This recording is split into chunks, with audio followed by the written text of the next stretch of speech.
नमस्कार मित्रों, GK by Vishnu sir channel पर आपका स्वागत है। आखिरी क्लास में अपनी बात हुई थी राजस्थान के दर्रे की। राजस्थान में कौन कौन से दर्रे हैं और कौन कौन से जगह पर कौन कौन से ज़िले में वो पाए जाते हैं। 3-4 दर्रे ऐसे हैं जिनमें ज़िला परिवर्तन हुआ है। तो अपन ने कंपैरिजन करके पढ़ा था कि यह दर्रा कौन से ज़िले में था और अब कौन से ज़िले में है।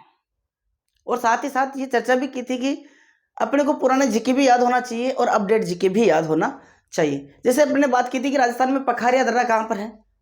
पखारिया दर्रा पहले अजमेर में था, लेकिन वर्तमान में कौन से जिले में आ गया है? ब्यावर में है। तो पहले का भी याद रखना है, पहले अजमेर में था, अभी कहाँ से कहाँ है? ब्यावर में है। सूराघाट दर्रा और शिवपुरा घाट दर्रा ये भी पहले अजमेर में थे और अभी कहाँ है? ब्यावर में है। तो अपडेट और पुराना जीके दोनों ही अपने को ध्यान में होना चाहिए, क्योंकि क्वेश्चन कैसा भी आए अपने को याद होना चाहिए। तो राजस्थान के सारे दर्रों की हमने बात कर ली थी। अब आज नेक्स्ट है राजस्थान के प्रमुख पठार और प्रमुख पहाड़ियाँ। कौन कौन से पठार है जो इम्पोर्टेंट है और यहाँ से बेसिकली हमेशा ही क्वेश्चन रिपीट होते रहते हैं। तो कौन कौन से पठार आपको पढ़ने हैं और उनके साथ साथ कुछ हिस्टोरिकल पहाड़ियाँ हैं, ऐतिहासिक पहाड़ियाँ हैं जहाँ पर किले वगैरह दुर्ग वगैरह बने हुए हैं, वो भी अपने को याद होना चाहिए। तो देखो, प्रमुख पठारों की पहले बात कर लेते हैं। तो पठार में सबसे पहला जो पठार है आपका वो है लसाड़िया का उड़िया का पठार। उड़िया का पठार, उड़िया का पठार। उड़िया के पठार से कितने क्वेश्चन बनते हैं? तो देखो, सबसे पहला कि उड़िया का पठार कहाँ पर है, किस जिले में है? तो सिरोही में है। माउंट आबू सिरोही में स्थित है। माउंट आबू सिरोही। उड़िया का पठार कहाँ है? माउंट आबू सिरोही में है। इस पठार की क्या विशेषता है मित्रों? तो देखो, यह राजस्थान का सबसे ऊंचा पठार है। यह राजस्थान का सबसे ऊंचा पठार है। सबसे ऊंचा पठार है। इस पठार की ऊंचाई कितनी है? तो देखो, इसकी ऊंचाई जो है, ऊंचाई 1360 मीटर है। कितनी है? 1360 मीटर। ये 3 प्रकार के क्वेश्चन यहां से बनते हैं। राजस्थान का सबसे ऊंचा पठार कौन सा है? उड़िया का पठार। कहाँ है? माउंट आबू सिरोही में है। और ऊंचाई कितनी है? 1360 मीटर। माउंट आबू में आपने देखा होगा कि राजस्थान की सबसे ऊंची पर्वत चोटी गुरु शिखर वहीं पर है। तो देखो, गुरु शिखर पर चढ़ने से पहले हमें उड़िया के पठार पर चढ़ना पड़ता है और उड़िया के पठार पर चढ़ने के बाद ही हम गुरु शिखर तक पहुंचते हैं। वो तो मतलब कहने का मतलब ये है कि गुरु शिखर के नीचे वाला जो पठार है उसी को ही उड़िया का पठार कहा जाता है। उससे उड़िया, उससे ऊंचा, सबसे ऊंचा पठार कौन सा है? उड़िया का पठार। ऊंचाई है 1360 मीटर। अगला पठार है आपका आबू का पठार। नेक्स्ट पठार कौन सा है? आबू का पठार। आबू का पठार। अब आबू का पठार, इसके नाम से ही पता चल रहा है कि आबू का पठार कहां पर है? माउंट आबू सिरोही में। लेकिन यहां से हो सके या हो सकता है आपसे वो जिला नहीं पूछे, स्थान नहीं पूछे, क्योंकि आबू का पठार बेसिकली कोई भी कर सकता है। देखो, अगर जिला पूछ लेगा तो कोई भी बच्चा इसे गलत नहीं करेगा। माउंट आबू सिरोही में है। पूछने लायक प्रश्न क्या है? तो देखो, आबू का पठार राजस्थान का दूसरा ऊंचा पठार है। इसकी ऊंचाई है 1200 मीटर। यही क्वेश्चन आ सकता है सर, राजस्थान का दूसरा ऊंचा पठार कौन सा है? या फिर वो उड़िया के पठार को ऑप्शन में नहीं दे और ऐसे पूछ ले कि निम्न में से सबसे ऊंचा पठार कौन सा है। उनमें आबू का पठार डाल दे, साथ ही 3 और दूसरे पठार डाल दे, उड़िया का पठार नहीं डाले, तो उन चारों में तो सबसे ऊंचा कौन सा होगा? फिर आबू का पठार होगा। ठीक है, तो देखो, आबू का पठार भी कहाँ है? माउंट आबू सिरोही में है। माउंट आबू सिरोही। आबू का पठार माउंट आबू सिरोही में है। इसकी ऊंचाई कितनी है? ऊंचाई है इसकी 1200 मीटर। लेकिन विशेषता क्या है? यह राजस्थान का दूसरा ऊंचा पठार है। यह राजस्थान का दूसरा ऊंचा पठार।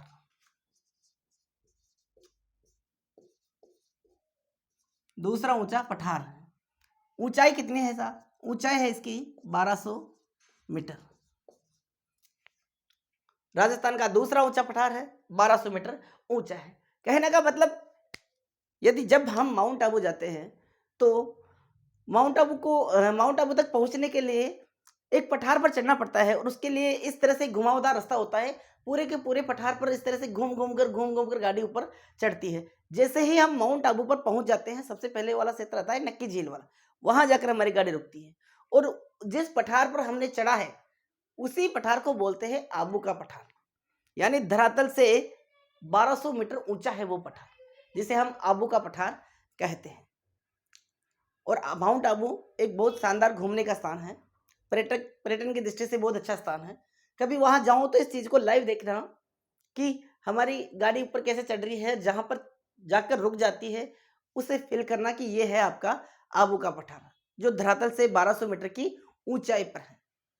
राजस्थान का दूसरा ऊंचा पठार है माउंट आबू। ठीक है, आबू का पठार। अगला है आपका पठार नेक्स्ट,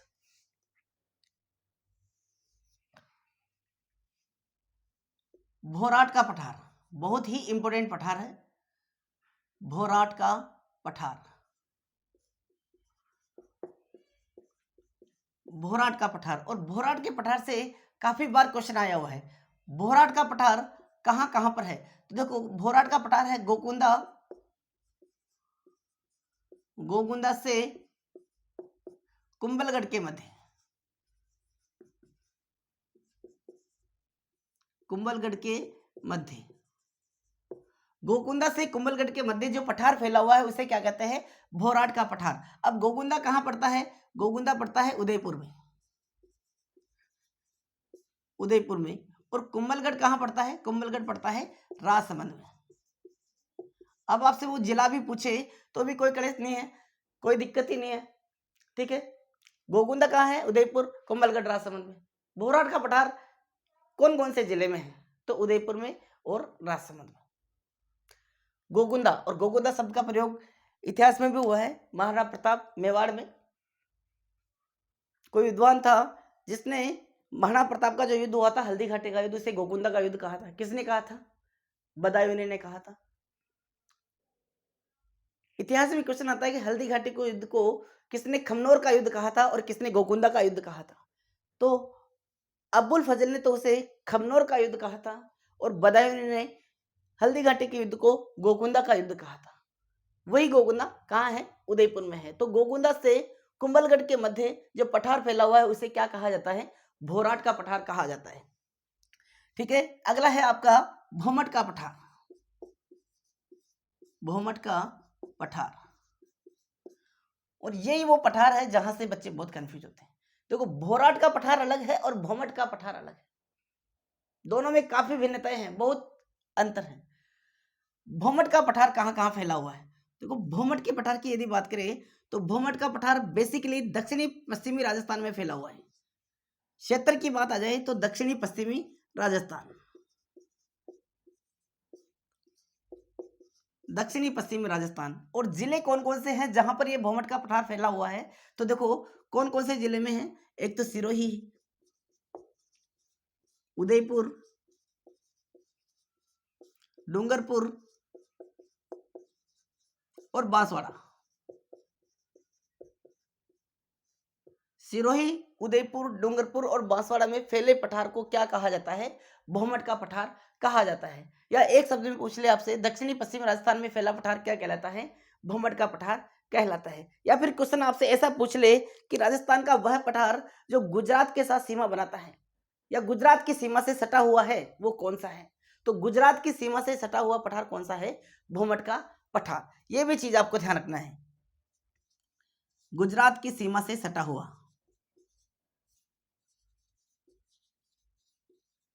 सीमा से सटा हुआ,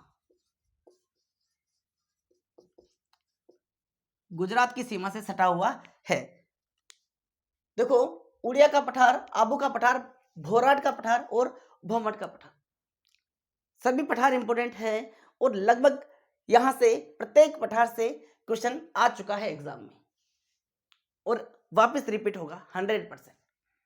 अपने को एक एक पठार को अच्छी तरह से क्लियर करते जाना है। स्क्रीनशॉट ले लो मित्रों। हाँ, नेक्स्ट जो आपका पठार है वो है मेसा का पठार। अगला पठार कौन सा पढ़ेंगे? मेसा का पठार।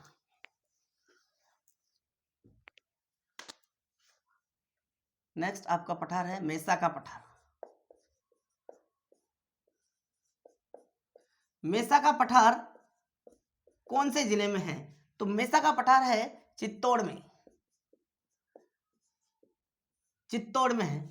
मेसा के पठार की विशेषता क्या है? तो देखो, चित्तौड़गढ़ दुर्ग है, वो चित्तौड़ का जो किला है वो पूरा का पूरा मेसा के पठार पर ही बना हुआ है। क्वेश्चन दो टाइप से पूछ सकता है, या तो आपको डायरेक्ट पठार का नाम देकर वो पूछ लेगा कि मेसा का पठार कौन से जिले में है, या फिर क्वेश्चन ऐसा पूछ लेगा कि चित्तौड़ दुर्ग किस पठार पर स्थित है या फैला हुआ है। तो चित्तौड़ दुर्ग कौन से पठार पर बना हुआ है? मेसा के पठार पर बना हुआ है। चित्तौड़ दुर्ग बना हुआ है, चित्तौड़ दुर्ग स्थित है। ठीक है, अगला जो आपका पठार है वो है लसाड़िया का पठार। लसाड़िया या लसाड़िया का पठार भी बोल देते हैं, इसे ध्यान रखना। लसाड़िया का पठार, लसाड़िया का पठार। देखो, लसाड़िया के पठार के बारे में अपडेट है आपके लिए। लसाड़िया का पठार कहाँ है? बेसिकली उदयपुर में था, लेकिन वर्तमान में सलूम्बर जिले में है। आपको पता है उदयपुर जिले को अलग करके, उदयपुर जिले से अलग करके सलूम्बर को नया जिला बना दिया गया है। ठीक है, और यहीं पर एक झील बनी हुई है, जयसमंद झील। राजस्थान की सबसे बड़ी मीठे पानी की कृत्रिम झील कौन सी है? तो राजस्थान की सबसे बड़ी मीठे पानी की झील है जयसमंद झील। जयसमंद झील भी पहले उदयपुर जिले में थी। याद रखना है मित्रों आपको, ये बहुत बड़ी बात है कि अभी तक भी बहुत सारे बच्चों को यही याद है कि जयसमंद झील कहाँ है? उदयपुर में। नहीं, अभी जयसमंद झील कहाँ है? अभी वर्तमान में ये सलूम्बर जिले में है। ठीक है, और जयसमंद झील के जस्ट पूर्वी किनारे पर ही लसाड़िया का पठार फैला हुआ है। आपसे ऐसा भी पूछ सकता है वो कि कौन सी झील के किनारे पर लसाड़िया का पठार फैला हुआ है? तो जयसमंद झील के किनारे पर। जयसमंद झील के कौन से किनारे पर? तो पूर्वी किनारे पर लसाड़िया का पठार फैला हुआ है। ठीक है, लसाड़िया का पठार कहाँ है? वर्तमान में सलूम्बर में। ठीक है, दोनों ही चीज लिख देता हूं मैं। पहले उदयपुर में था,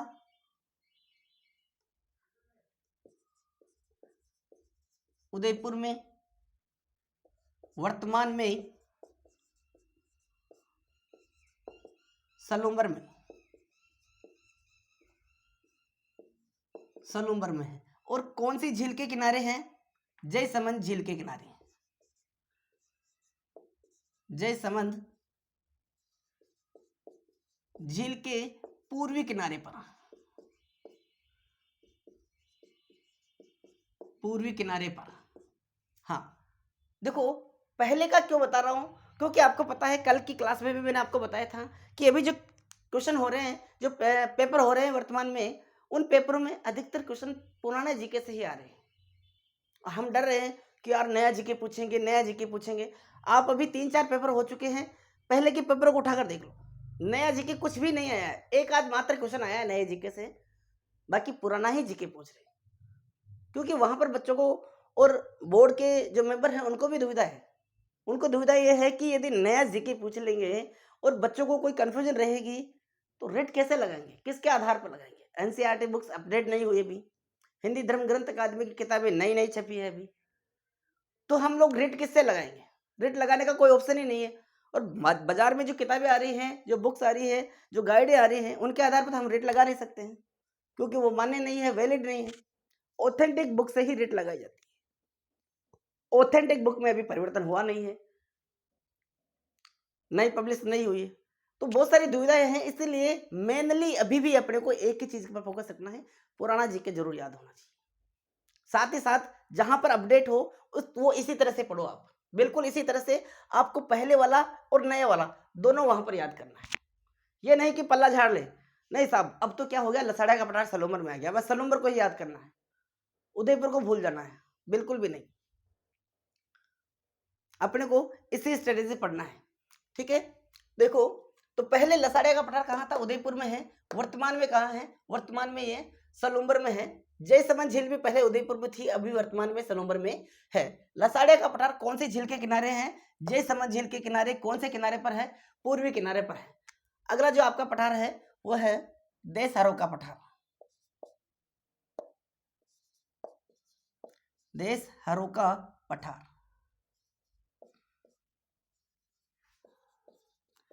देशहरों का पठार। देशहरों का पठार कहाँ है, तो देखो देशहरों का जो पठार है वो है उदयपुर में,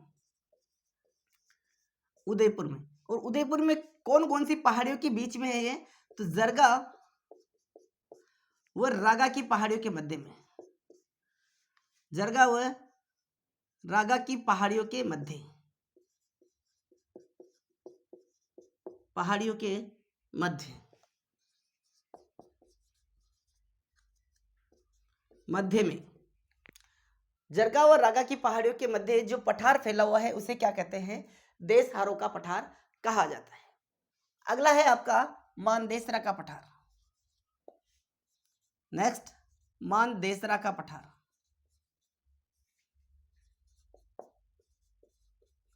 मानदेसरा का पठार, और मानदेसरा का पठार है चित्तौड़गढ़ में।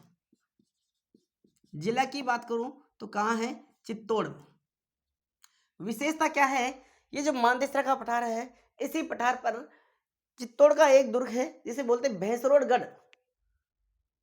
वो भैंसरोडगढ़ का दुर्ग इसी पठार पर स्थित है। किस पठार पर, मानदेसरा के पठार पर। यहां देखो भैंसरोडगढ़ दुर्ग स्थित है, भैंसरोडगढ़ स्थित है।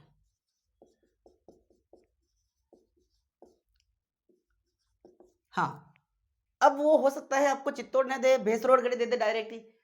मानदेसरा का पठार कहाँ है, भैंसरोडगढ़, तो भी कोई दिक्कत नहीं है। या पूछ ले कि भैंसरोडगढ़ दुर्ग किस पठार पर स्थित है या किस पठार पर फैला हुआ है, तो मानदेसरा के पठार पर फैला हुआ है। अगला है आपका धोराजी का पठार।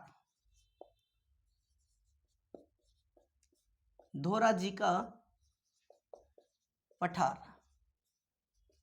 धोराजी का पठार भी चित्तौड़ में है। धोराजी का पठार कहाँ है, चित्तौड़ में। नेक्स्ट, अगला जो पठार है आपका वो है वेरी इंपॉर्टेंट, ऊपर माल का पठार। ऊपर माल का पठार, और ऊपर माल के पठार से कितने ही बार क्वेश्चन आया हुआ है। देखो, ऊपर माल का जो पठार है, ये पठार कहां पर है, ऊपर माल का पठार है बिजोलिया,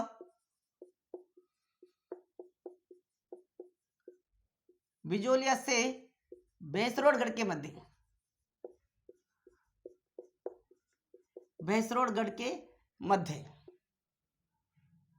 भैंसरोडगढ़ और बिजोलिया कहां पड़ता है, बिजोलिया देखो वर्तमान में भी भीलवाड़ा में है, भीलवाड़ा में। और भैंसरोडगढ़ कहां है, चित्तौड़ में, अभी बात की थी। यदि जिला पूछे ऊपर माल का पठार कौन कौन से जिले में है, तो भीलवाड़ा और चित्तौड़गढ़ में, भीलवाड़ा और चित्तौड़गढ़ में ऊपर माल का पठार फैला हुआ है। कौन से स्थान पर फैला हुआ है, तो बिजोलिया से भैंसरोडगढ़ के मध्य में यह पठार फैला हुआ है। ऊपर माल, ऊपर माल का नाम सुनते ही यदि आपने हिस्ट्री बहुत अच्छी तरीके से पढ़ रखी है तो आपके दिमाग में घंटी बज गई होगी कि यार ऊपर माल की जागीर कौन किसकी थी, मतलब ऊपर माल का मुख्य जागीरदार कौन था, अशोक परमार। कौन था, अशोक परमार। और अशोक परमार को जागीर दी किसने थी, राणा सांगा ने। मेनली यह जागीर ऊपर माल की जो जागीर थी वो राणा सांगा की थी, लेकिन अशोक परमार ने उसका साथ दिया था किस खानवा के युद्ध में, इसीलिए उसने ये जागीर गिफ्ट में किसे दे दी, अशोक परमार को दे दी थी। ठीक है, अपने को यहाँ पर अभी ज्योग्राफी पढ़ रहे हैं तो ज्योग्राफी का ध्यान रखना है कि ऊपर माल का पठार कहाँ है, बिजोलिया से भैंसरोडगढ़ के मध्य है। बिजोलिया कहाँ पड़ता है, भीलवाड़ा में। भैंसरोडगढ़ पड़ता है चित्तौड़गढ़ में। यहां से एक और चीज का ध्यान रखना है कि ऊपर माल का जो पठार है, ये ऊपर माल का पठार कौन से पठार में मिल जाता है बाद में, तो देखो ऊपर माल का पठार है, ये मालवा के पठार में मिल जाता है। किस पठार में मिल जाता है? मालवा के पठार में। मालवा के पठार में मिल जाता है। और मालवा का पठार कहाँ है? मालवा का पठार है एमपी में। कहाँ है? एमपी में। मालवा का पठार जिसे हम राजस्थान में पढ़ते हैं, हाड़ौती का पठार पढ़ते हैं। हाड़ौती का पठार किसका भाग माना जाता है? वो मालवा के पठार का ही भाग माना जाता है और गोडवारा लैंड का अवशेष माना जाता है। ठीक है, ये जो ऊपर माल का पठार है ये भी बाद में विस्तृत होता हुआ इधर एमपी में आता है और एमपी में फिर मालवा के पठार में मिल जाता है। ठीक है, ये इतनी सारी अपडेट्स है आप लोगों के लिए। अगला जो आपका है, अगला पठार है वो है क्रास्का का पठार। क्रास्का का पठार, इस क्रास्का के पठार को कांकनवाड़ी का पठार भी कहा जाता है। कांकनवाड़ी का पठार। अब ये क्रास्का या कांकनवाड़ी का पठार राजस्थान में कहां पर है? तो देखो क्रास्का या कांकनवाड़ी का जो पठार है वो राजस्थान में कहां पर है? अलवर में है। अलवर में है। अलवर में भी यदि पूछ ले कहां है तो अलवर में है सरिस्का में। सरिस्का अलवर में।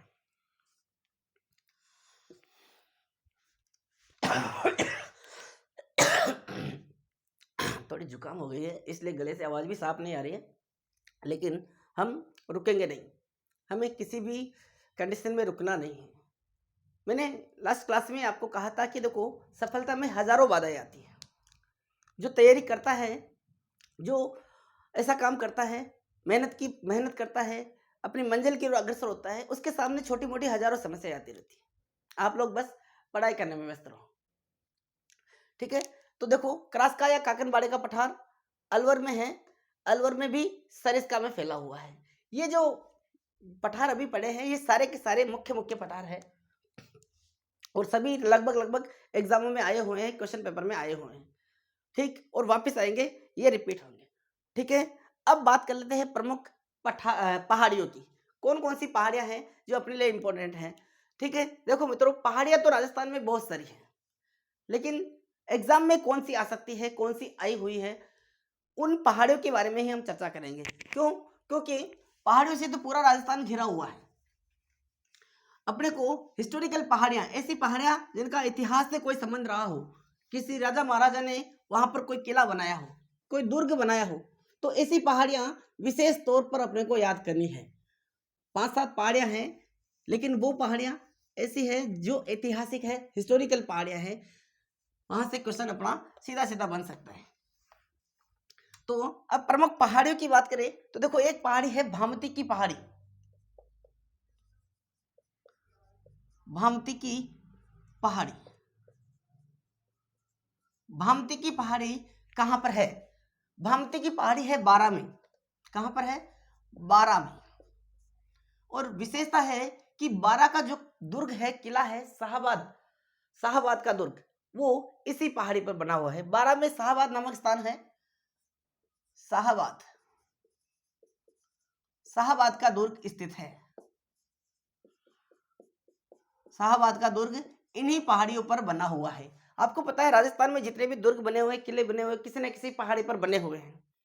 अब कौन कौन सी पहाड़ी पर वो कौन कौन से दुर्ग बने हुए हैं वो भी अपने को याद करना है, क्योंकि दुर्ग का संबंध इतिहास से है और उस पहाड़ी का संबंध उस दुर्ग से है। तो कहने का मतलब क्वेश्चन यहां से बन सकता है। ठीक है, तो भामती की पहाड़ी बारां में, शाहबाद बारां में है। शाहबाद का जो दुर्ग है वो इसी पहाड़ी पर बना हुआ है। नेक्स्ट अगली पहाड़ी है मानी पहाड़ी। मानी पहाड़ी। मानी पहाड़ी कहां पर स्थित है? तो मानी पहाड़ी है भरतपुर में। कहां है? भरतपुर। मानी पहाड़ी भरतपुर में है। विशेषता है कि भरतपुर का दुर्ग इसी पहाड़ी पर बना हुआ है। भरतपुर दुर्ग बना हुआ है या स्थित है। भरतपुर दुर्ग स्थित है मानी पहाड़ी पर। पहाड़ियों के नाम भी ऐसे ही हैं अटपटे से। भामती पहाड़ी शाहबाद बारां का दुर्ग स्थित है। मानी पहाड़ी भरतपुर में है और भरतपुर का दुर्ग स्थित है। अगला जो है या अगली पहाड़ी है वो है आपकी दमदम की पहाड़ी, दमदम की पहाड़ी, दमदम की पहाड़ी। और दमदम की पहाड़ी कहाँ है? दमदम की पहाड़ी भी भरतपुर में है, भरतपुर में है। और बयाना का दुर्ग, बयाना का दुर्ग स्थित है। बयाना का दुर्ग यदि यहां स्थित है, इसका मतलब दमदम की पहाड़ी बयाना भरतपुर में स्थित है। अगली जो आपकी पहाड़ी है नेक्स्ट, वो है हेमकूट की पहाड़ी, हेमकूट की पहाड़ी वेरी इंपॉर्टेंट है मित्रों। हेमकूट की पहाड़ी इंपॉर्टेंट क्यों है? देखो, हम लोग पढ़ते हैं, कितनी ही बार हमने कुंभलगढ़ दुर्ग को पढ़ लिया होगा, इतिहास भी पढ़ लिया, दुर्गों में अलग से पढ़ लिया, लेकिन बहुत कम बच्चों को या बहुत कम स्टूडेंट को ये याद होगा कि कुंभलगढ़ का जो किला है वो कौन सी पहाड़ी पर बना हुआ है।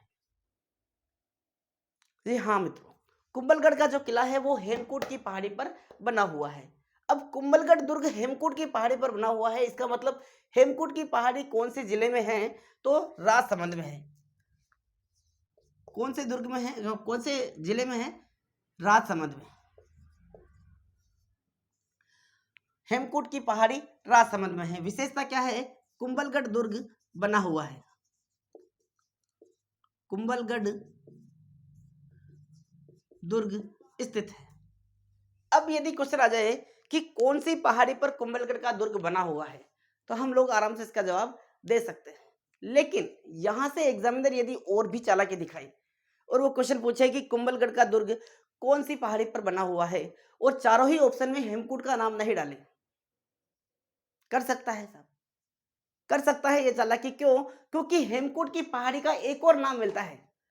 हेमकूट की पहाड़ी को गंधमान की पहाड़ी भी कहा जाता है। क्या कहा जाता है? गंधमान की पहाड़ी। तो इसका दूसरा नाम क्या है? गंधमान की पहाड़ी।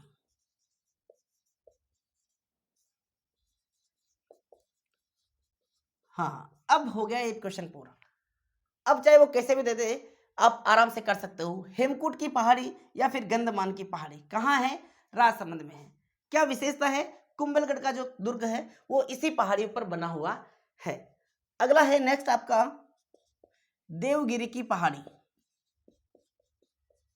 देवगिरी की पहाड़ी, देवगिरी की पहाड़ी। और देवगिरी की पहाड़ी कहाँ है? देवगिरी की पहाड़ी है दौसा में, दौसा में। विशेषता है कि जो दौसा का किला है वो इसी पहाड़ी पर बना हुआ है। दौसा का दुर्ग यहीं पर स्थित है, इन्हीं पहाड़ी पर, देवगिरी की पहाड़ी पर स्थित है। अगला है मोस्ट इंपोर्टेंट आपका, या यही लिख देता हूं, हल्देश्वर पहाड़ी, हल्देश्वर पहाड़ी, हल्देश्वर पहाड़ी। हल्देश्वर पहाड़ी कहाँ है? पहले बाड़मेर में थी, वर्तमान में कहाँ है? बालोतरा में, बालोतरा में। और हल्देश्वर पहाड़ी पर ही सिवाना दुर्ग बना हुआ है, सिवाना दुर्ग बना हुआ है। देखो, सिवाना का नाम बदलकर क्या कर दिया गया था? खेराबाद कर दिया था। और चित्तौड़ का नाम बदलकर क्या कर दिया गया था? खिजराबाद कर दिया गया था। ठीक है। हाँ, हल्देश्वर पहाड़ी बालोतरा में है और सिवाना का किला यहीं पर स्थित है। अगली जो आपकी पहाड़ी है वो है चिड़िया टूक पहाड़ी, बहुत ही फेमस पहाड़ी है ये, चिड़िया टूक पहाड़ी, चिड़िया टूक पहाड़ी। और चिड़िया टूक पहाड़ी कहां पर है? चिड़िया टूक पहाड़ी है जोधपुर में। कहां है?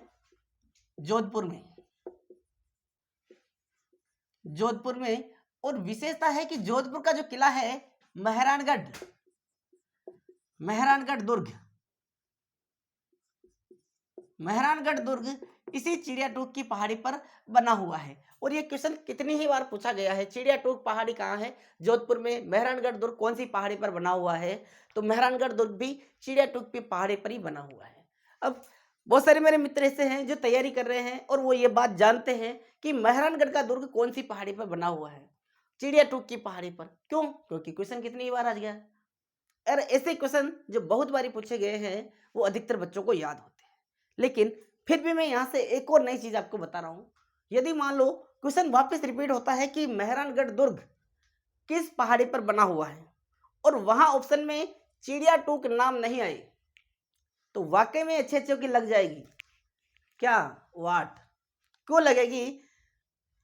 क्योंकि ये क्वेश्चन जब चिड़िया टूक ऑप्शन में ही नहीं होगा तो अपन क्या ढूंढेंगे? चारों ऑप्शन में अपनों को चिड़िया टूक ही ढूंढना पड़ेगा। फिर करे यार चिड़िया टूक तो ऑप्शन में नहीं है, क्या करें अब?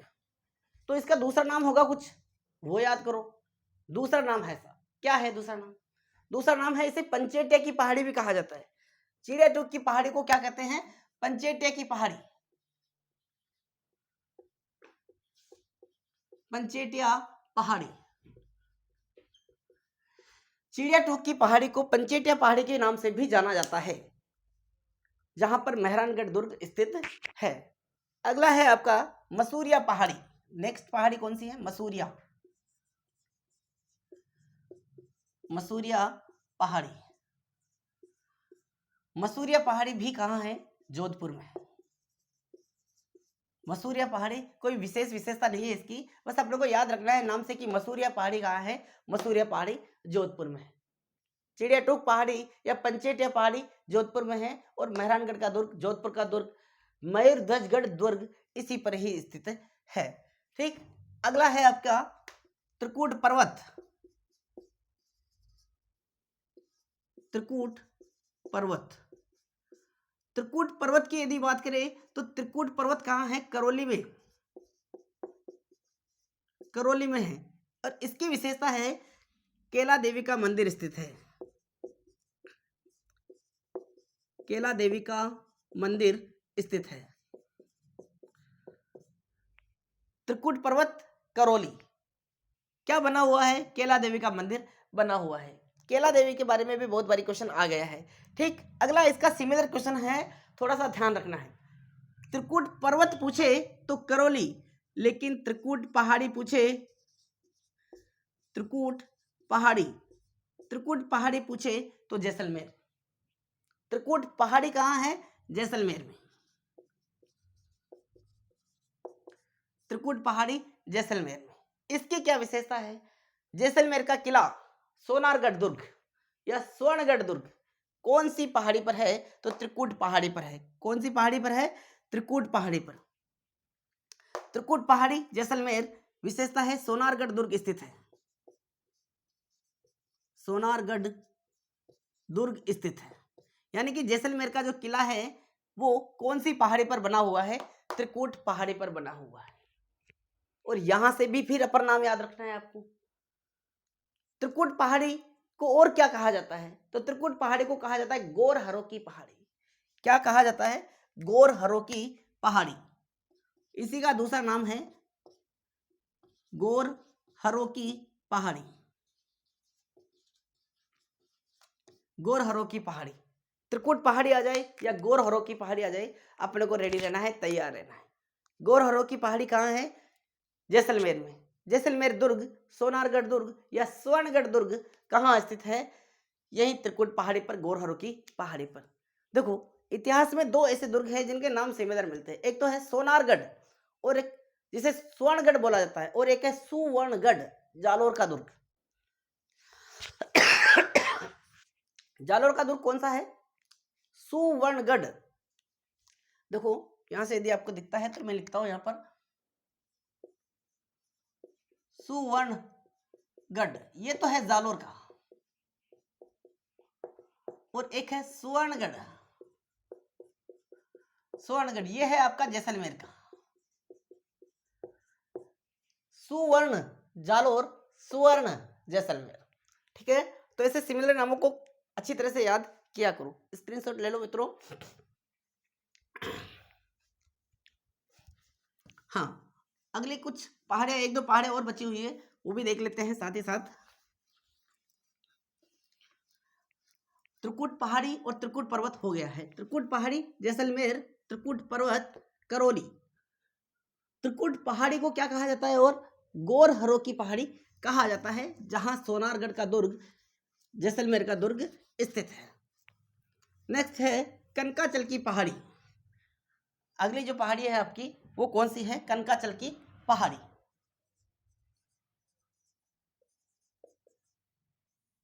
कनकाचल की पहाड़ी।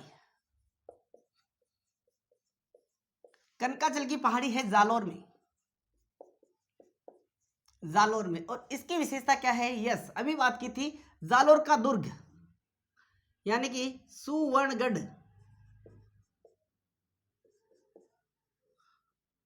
स्थित है।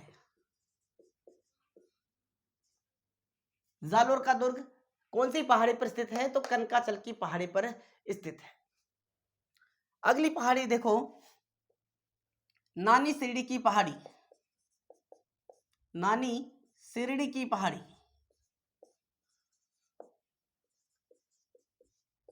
नानी सिरडी की पहाड़ी। नानी सिरडी की पहाड़ी कहां पर है? सोजत। सोजत। और सोजत कहां पड़ता है? पाली में। सोजत, सोजत का जो दुर्ग है वो इसी पहाड़ी पर बना हुआ है। सोजत दुर्ग कौन सी पहाड़ी पर बना हुआ है? नानी सिरडी की पहाड़ी पर ही बना हुआ है। सोजत की क्या प्रसिद्ध है? मेहंदी प्रसिद्ध है। सभी को पता है कि सोजत की क्या प्रसिद्ध है? मेहंदी प्रसिद्ध है। लेकिन मेहंदी से भी दो क्वेश्चन आते हैं। एक क्वेश्चन आता है कि लाल सुर्ख मेहंदी कहां की प्रसिद्ध है? लाल सुर्ख मेहंदी कहां की प्रसिद्ध है? तो वो है गिलुंड राजसमंद की। और मेहंदी कहां की प्रसिद्ध है? तो सोजत पाली की। केवल क्वेश्चन आ जाए मेहंदी कहां की प्रसिद्ध है? सोजत पाली की प्रसिद्ध है। लाल सुर्ख मेहंदी कहां की प्रसिद्ध है? गिलुंड राजसमंद की। उसी तरह से गुलाब से क्वेश्चन आता है कि गुलाब कहां के प्रसिद्ध है? पुष्कर के। लेकिन चेट्टी दमसक गुलाब कहां के प्रसिद्ध है? वो कमनौर राजसमंद के। ठीक है, तो ध्यान रखना, नानी सीढ़ी की पहाड़ी हो गई, सोजत पाली में है। अगली जो इंपॉर्टेंट पहाड़ी है वो आपकी सारण की पहाड़ी। सारण की पहाड़ी। सारण की पहाड़ी कहां पड़ती है? सारण की पहाड़ी है पाली में। पाली में। सारण की पहाड़ी कहां है? पाली में। पाली में। इसकी क्या विशेषता है? तो देखो, राव चंद्रसेन का नाम सुना होगा आपने। राव चंद्रसेन मारवाड़ का शासक था राव चंद्रसेन, और बिल्कुल महाराणा प्रताप जैसा था। महाराणा प्रताप ने भी जिंदगी भर भागते रहे, दौड़ते रहे, पहाड़ों में डोलते रहे, लेकिन कभी भी मुगलों की अधीनता स्वीकार नहीं की, अकबर की अधीनता कभी स्वीकार नहीं की। बिल्कुल उसी प्रकार का शासक था राव चंद्रसेन। इन्होंने भी बहुत संघर्ष किया, लेकिन मुगलों की अधीनता स्वीकार नहीं की। ये भी पहाड़ों में, जंगलों में भटकते रहे, खूब मेहनत की, खूब संघर्ष की, खूब युद्ध किए, कभी लेकिन हार नहीं माने इन्होंने। इसीलिए राव चंद्रसेन को मारवाड़ का भोला बिसरा राजा कहा जाता है। महाराणा प्रताप का अग्रगामी किसे कहा जाता है? राव चंद्रसेन को कहा जाता है। और कितने ही क्वेश्चन यहां से आते हैं। राव चंद्रसेन एक बहुत ही इंपॉर्टेंट शासक था। ठीक है, तो राव चंद्रसेन मारवाड़ का शासक था। इसी राव चंद्रसेन की छतरी सारण की पहाड़ियों में बनी हुई है। तो अपने को याद रखना है कि राव चंद्रसेन की छतरी कौन सी पहाड़ी में है? सारण की पहाड़ी में। सारण की पहाड़ी कहां है? पाली में है। राव चंद्रसेन की छतरी बनी हुई है, छतरी स्थित है कौन सी पहाड़ियों में? सारण की पहाड़ियों में स्थित है। अगली आपकी पहाड़ी है कुकरा की पहाड़ी।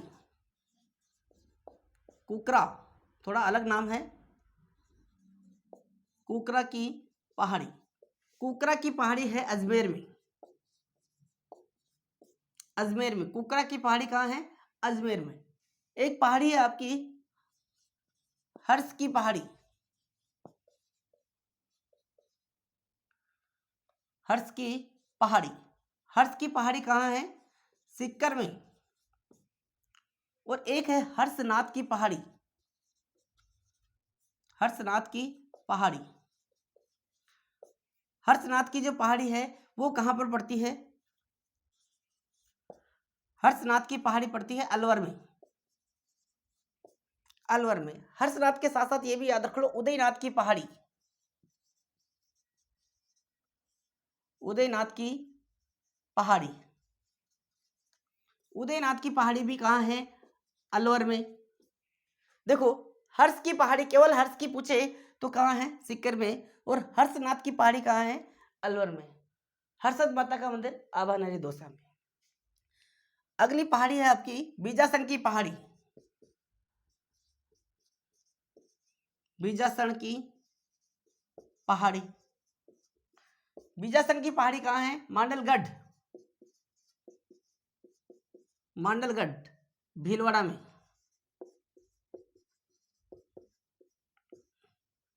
बीजासन की पहाड़ी कहाँ है? मांडलगढ़ भीलवाड़ा।